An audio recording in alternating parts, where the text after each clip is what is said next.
Hello, everyone. How are you doing? Hope you having a great time.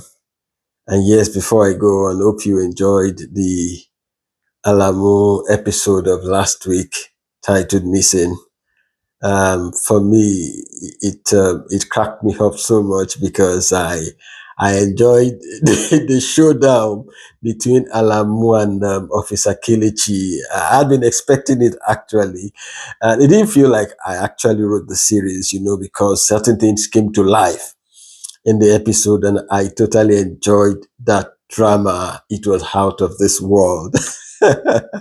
Yeah, hope you are ready for another episode of the podcast of the Alamu series.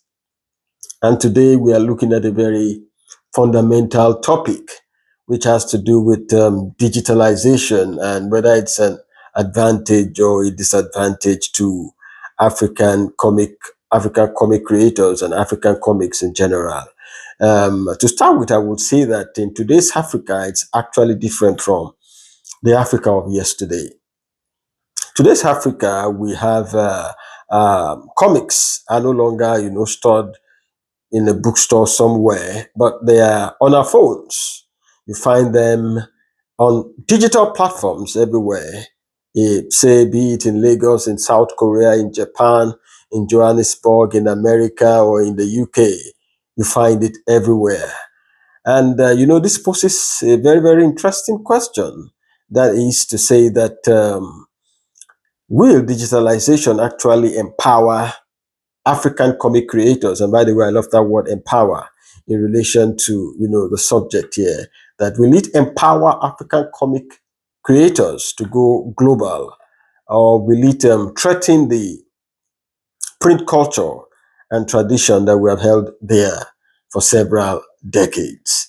Interesting pick, but I would say that the best way to unpack this is to start with the digital platforms, that are relevant to Africa, and then to see what are the leverages to provide for indie African comic creators. And from there, we can navigate the subject, smoothly. I will start with the big two, majorly. That is webtoons and global comics. For webtoons, almost everybody should know webtoons. It's like the largest, it's the largest, digital comic platform in the world.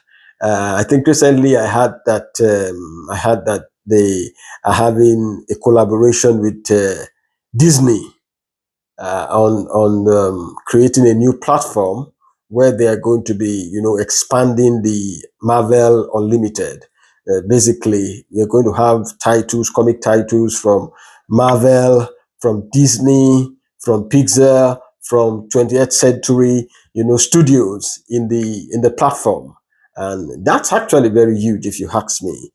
And I also read that their shares are actually jumping, to more than 30% based on this forecast and this news, basically.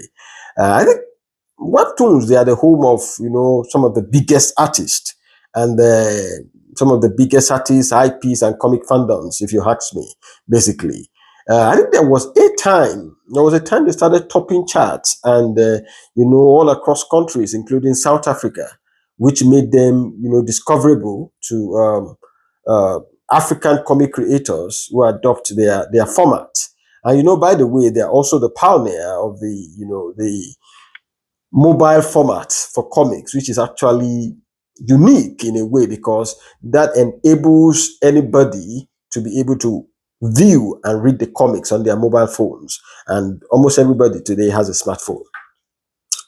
That talks about the reach, the wide reach and capacity of such a unique platform. The second one on my list is global comics.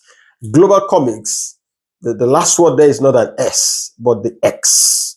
Uh, Global comics, to me, it's a self-service publisher with a direct-to-consumer tools. You talk about the analytics, you talk about the subscription, you talk about the monetization, basically. In a way, they kind of position creators to reach readers globally. They have this very, very wide reach. basically. And then we can come to the Afrocentric comic brand, comic digital platforms or publishers that we have. And to start with, I will start with a very, energetic and interesting Vortex 247. Vortex is a very unique comic brand and publisher, digital publisher based in Lagos. And they have this very authentic feel and vibe to the digital comics on their platforms. I was there some time ago and I was wowed, by the very, very amazing titles that they have on their platform. And in a way, they connect comic creators, African comic creators, to local readers and to also African readers in diaspora who are interested in reading African content. I think you should check them out because they're doing great stuff, really. Then comes the amazing and what's the adjective to use for them now? Comic Republic. Comic Republic is a vibrant and massive comic publisher in the digital world now. They have very vibrant digital strategies, I must say, and they're also home to African IPs, basically. They're very popular and well known. Also, we have Comics Africa, Comics Dots, and then Africa. That's the way it's spelled. I think one thing that struck me about Comics Africa when I discovered them is that they have created African titles across several languages. And what this means is that it expands the reach of African comics to a large extent. And that's amazing for me because a French reader can just take an African comic in French, read the story, and that way it's kind of exporting African culture all across the globe, even places where English are not spoken. It's very amazing for me. Other digital platforms that I feel are, doing great stuff and they're really catching attention of people across the globe is Lenti Hats. Then there's Zebra Comics in Cameroon. Those guys are doing great stuff. You need to check them out.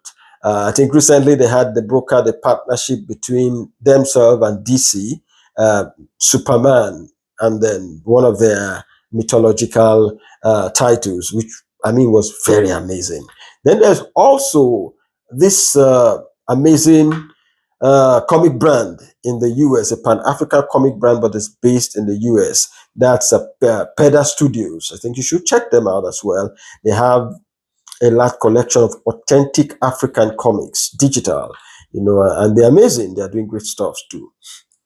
From here, I think the question will now be that how will African comic creators leverage, the digital advantage that this kind of platforms provide? What are the advantages they provide? What are the leverages that they give African comic creators? I think that's the bottom line we should be looking at. I think I have 4 points now at the tips of my hand. We'll be talking the reach, we'll be talking monetization, we'll be talking costs, and then we'll be talking analytics. Let's start with reach. I think in my last podcast, I talked about one of the challenges that African comic creators within Africa have is with the infrastructure or development with respect to marketing and distribution. And I think to a large extent, it's still a big deal. For example, in a place like Africa, like Nigeria, I meant to say, that is like, the Hail the Giant of Africa, as the case may be, is still a very predominant problem.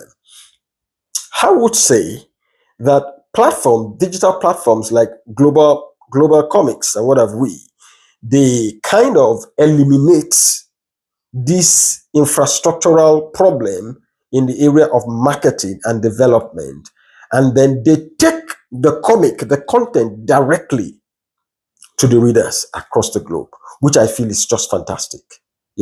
So in a way, they kind of solve that very mind-boggling problem in Africa for indie comic creators of, okay, how can we produce our work and how can it get to our readers? Without shipping, without the logistics of shipping and all of that, they get this works to the readers. I feel that's fantastic. Very extremely amazing. Yeah, the other one is costs. And a lot of people look at cost in a one-sided way, but for me, I think cost is three-dimensional. I will break it down so that you can understand what I mean. It's a bit intertwined, but I would try and simplify it. If, for instance, you are not just an artist, but you are an African comic creator, the cost will be three-dimensional for you because you're talking about the cost of creating the work itself. And by creating the work, it means you have to employ skills. The colorist, the artist, the letterer, sometimes the what's it called now? The graphic designer to create the work, the editor. Then if you are not a writer but just purely a creator, you have to also employ a writer, to bring your ideas to life. So that cost is solely often borne in the African comic creators. But there's another cost, the cost of printing. And now, because of the indices of inflation in several African countries, because of the complexities of economy, the cost of printing has gone high. So most of the time, what happens is that after printing is done, that cost is transferred to the end user, in this case, the reader.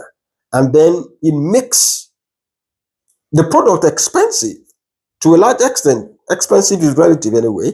But when you look at it from the perspective of the purchasing power, which is lower for the end user because of the dynamics of the economy, it may be difficult for them to afford, especially in several places in Africa.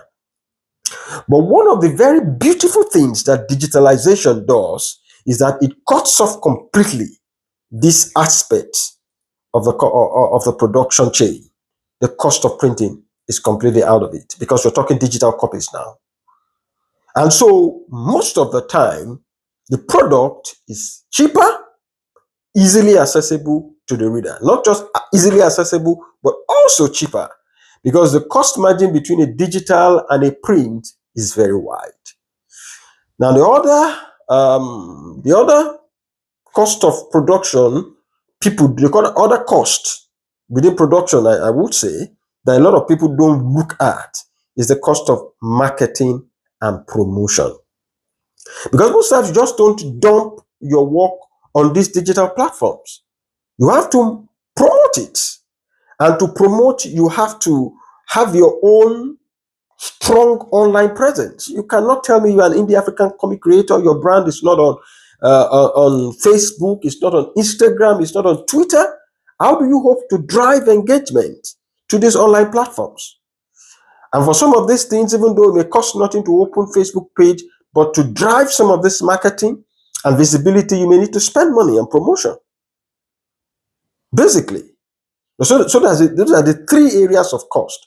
But out of those three areas of cost, one beautiful thing that digitalization does is that it takes away the cost of distribution. The cost of printing. Which is enormous to a large extent. Beautiful. Now let's talk about analytics. Now for digitalization, it creates an amazing platform where you are able to get feedback from your readers. You are able to track location of your readers. You are able to track readership, the numbers that read. And data is very, very important. Because what this does for you is that you are able to go back to the drawing board, review pricing if you have to, review localization if you have to. It gives you that leverage to go back to your drawing board and assess your strategies based on the data collated. And that's one beautiful thing that digitalization simplifies and makes easy. So we've talked cost, we've talked reach, we've talked analytics. Then the last one on the list is monetization. In this case, I would like to use global comics as a case study because it's one of the big twos. I would say that digitalization, for instance, looking at it from the case scenario of global comics, it creates a lot of flexibilities because through the monetization model that they have, creators are able to earn from their creation, which is fair enough and which is good. But in the real sense of it, I would say that platform earnings are really, sustainable. You often have to probably think outside the box to get other streams of income, either within still the creative funnel or outside of it, basically. So the reality check in this is this. Platforms like Global Comics provide the reach, they provide the access, they provide layers of monetization, they provide the tools for data analytics for you to be able to assess your market. But oftentimes, the creator has to go extra mile to produce works that are, high quality, consistent publishing, external marketing, and also you have to diversify your revenue channels, and so that you are not um, boxed up in one stream of income, and that helps you. If not, you burn out very fast and quickly. That's a reality check. Because people want to ask that how lucrative it is to publish digitally and all that. You can't just publish digitally by solely relying on the digital publication. You have to think outside the box and combine other things with it. This is one thing that new commerce in the digital publishing, especially the African comic creators, have to realize and understand, so that they can have a balance of understanding in this thing. Passion is really enough. You have to also understand the business of comic creation, particularly now that digitalization is taking, a large chunk of the field. This leads to our last question on the podcast. The last question is, will digitalization empower African comic creators, or will it, threaten and render probably redundant or even drive extinct the medium of prints, which we have held, cherished, for several decades? My blunt answer to this is no. I don't think in the next 10 years or whatever that can happen. I may be wrong though, but here's my perspective to it. I know things like platforms like cyber cafes were rendered redundant by the inception of, smartphones. But for prints and digital comics, I think this is quite different. This is because of their uniqueness. If you look at digital, for instance, it's easily accessible, the reach is wide, it's cheaper, lower cost. But when we talk about, that's for digital now, but when you talk about print is more of a collectible, and then it's more of a merchandise item. And then when you talk about mega platforms and community friendly events like comic cons, comic festivals, and art festivals, digital doesn't thrive in these areas. What will make a lot of sense in these areas is the print, basically. And you cannot take away these activities from the comic culture, because they encourage community, they encourage networking, they encourage so many things in building the comic culture in an environment. And it's only the print that can thrive in such, environment and atmosphere, basically. So that's why I said they're both different and unique. Then when you talk about niche as well, I would say that when you talk about, for instance, library, education, cultural archiving, I think it's the print that will thrive in such areas, basically. And so for a very long time in places like Africa, I think the print will still be very relevant, if you ask me, basically. Now, the bottom line of this is this. While I feel that the digital disrupts the economics of the print publishing, to a large extent, I would say that looking at it from another perspective, the digital actually augments the prints. How do I mean? What I mean is that it takes or maximizes the reach of the comic, expands the reach to the end user, that is a reader. Now, when it gets to the end user at the end of the day, which is the reader, he now takes a selective decision. Oh, I love this comic. I would like to have, I would like to have maybe a print of this. Now, the platforms like Global Comics have a new initiative now where they have this print on demand partnership. So if it gets to probably a reader and the reader loves the work, you can order a print on demand. And it is just like what Amazon and Kindle have. They have both Kindle as the digital, and then they have a Amazon as the print aspect of it, basically. So a reader may love the work and may order for the print, basically via that print on demand model, which is highly commendable. So I don't think one would drive the other extinct. Instead of that, I think one is meant to complement the other, just the way that Kindle complements, Amazon seamlessly. That's my take on it.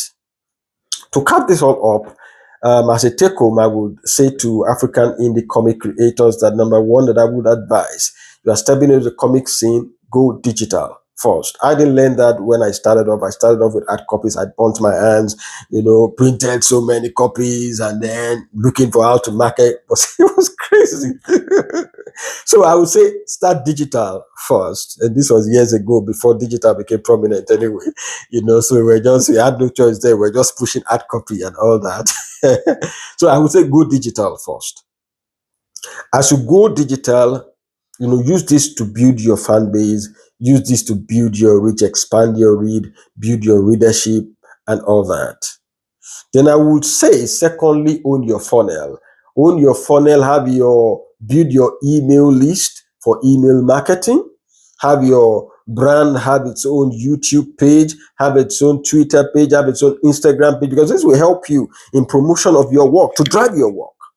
You have the control. It's very good for you to have control to some extent. And by having your funnel, you have your control. Then I would also say monetize in layers. Monetize in layers, you may go teasers first, free teasers to grow that fan base. And then maybe after you grow that fan base for a while, you decide to go subscription or micropayment, and then from there licensing. It's leverage for you. And one thing people don't understand about digitalization is that data is money in digitalization. I think this is one key strategy I must commend Comic Republic for. They understand the value of data and they leverage it to a very large extent, and it is really working for them. Basically, because it helps you. Data, it's important. So you must own your funnel and be able to have control over your brand to an extent so that you can push your promotion. Then, like I said, monetize in layers. What a discussion it's been for me. Yes. So I would say that for next week on Alamu, we are going to be going to the den of the villain. The title is The Pawn Master. Don't miss it. It's going to be exciting. It's going to be interesting. It's going to be fun. The next podcast, which is going to be the last, I'm working on it, but I'm going to make it memorable. After that, I'm sure I'm going to miss you guys, but it's been fun, having you around, listening, and be able to share my thoughts on the comic industry and all that. Till next time when we, meet again. Don't miss next week's edition of Alamu, and don't miss the last podcast. Take care of yourself and be good. Love you. Cheers.